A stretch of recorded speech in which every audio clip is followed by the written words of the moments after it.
Well,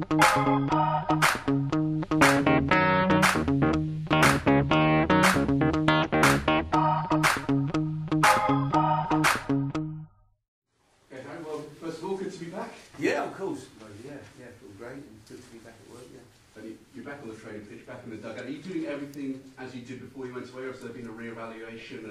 No, Steve. I feel good, you know, so no different. Drove in this morning. Took us about 3 hours, just over. And yesterday, but no, nothing different.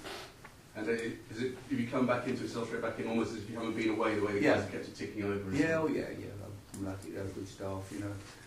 And also it was international break as well, so, you know, when I was away, the 2 weeks was, it was only a couple of players here, so it was a good time to be away. In terms of your team, you come back to a lot of stories in the papers recently about Jermaine Defoe being out of the team. He's been giving interviews as well. But first of all, there was talk of QPR perhaps coming in for him. He says he wants to stay, but would you consider bids in general? No, I wouldn't sell him. No, I think he's a fantastic player.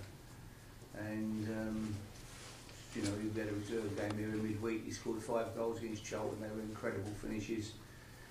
He's a top player. He's just been unlucky, you know. As I said all along, you know. Emmanuel Bayor came in and has done great up front, and it was, you know, I had Jermaine or Rafa to play with him, and you know, Jermaine was in good form at the time, but Rafa, you know, has been in fantastic form. His goal scoring has been top class, so Jermaine's just been unlucky. There's a few of the other lads, you know, who deserve to be in the team really, but you know, the team are playing well and they just can't change it. With Euro 2012 coming up next season, Jermaine will obviously be speaking about his England place. Have you had to talk to him at all, just to remind him that chances will come his way and you know, that he will get a chance to prove himself for England? Yeah, I spoke to him in the week, you know, I had a good chat with him, and you know, I've got a little injury problem tomorrow. Rafa's struggling a bit again with a hamstring, and Jermaine's got a tight groin, so, but you know, so he'll get his opportunities for sure when he's, you know, when they come along. I'm sure he'll take them.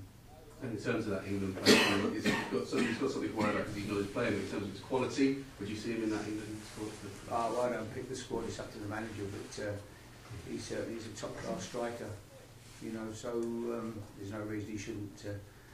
You know, he shouldn't be in the squad. I think with what we've got, he's up there.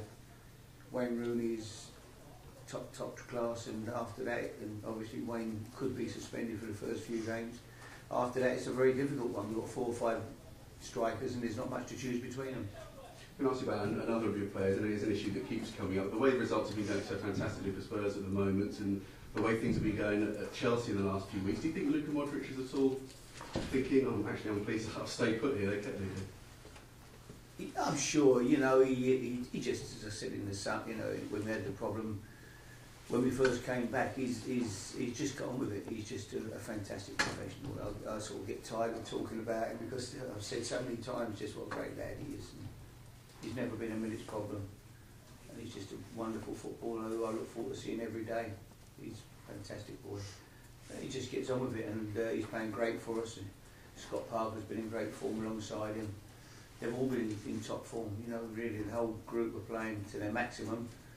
And they've got to do to keep several players who want to be in the team out the team. You know, they know they've got to keep performing, so that's a great incentive for all of them. And the way Luka's playing with Scott Parker alongside him, and the way the results have been going, you're up into third. Do you think that long term that increases your chances of convincing him that this is the place for him? Yeah, I think that, you know, I don't know where he's at with the chairman. With, you know, Daniel was so strong in the summer. He did fantastic in keeping him here, and you know, he said that he would sort out you know, his contract with him when the time was right, and I'm sure he will. So I'm sure they'll sit down with his people, look after him, and get a deal done, because the chairman's act like me. We're ambitious. We want to keep taking Tottenham forward, and he's a major part of that. If we're going to keep improving, you need your best players, and that's certainly what he is. He's a fantastic footballer.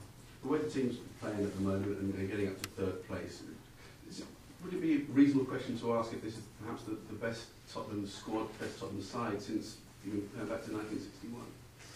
I don't know. It's just difficult, you know, to say. They've had some great players since then as well. they've had quality. You know, that was an amazing team. But since then, they've been full of quality players. So this is a good group, you know, and we're playing very well. But you know, it's a long season. You know, we're only just over a quarter of the way through it at the moment. So you know, you've just got to keep taking it as it comes and see how we go. We've got a tough game tomorrow at West Brom. I've never been to West Brom and had an easy game, you know, and you know, we've got a fantastic manager now, Roy Hodgson, and they'll be difficult opposition tomorrow for us. So we just got to keep our feet on the ground and keep trying to pick up points.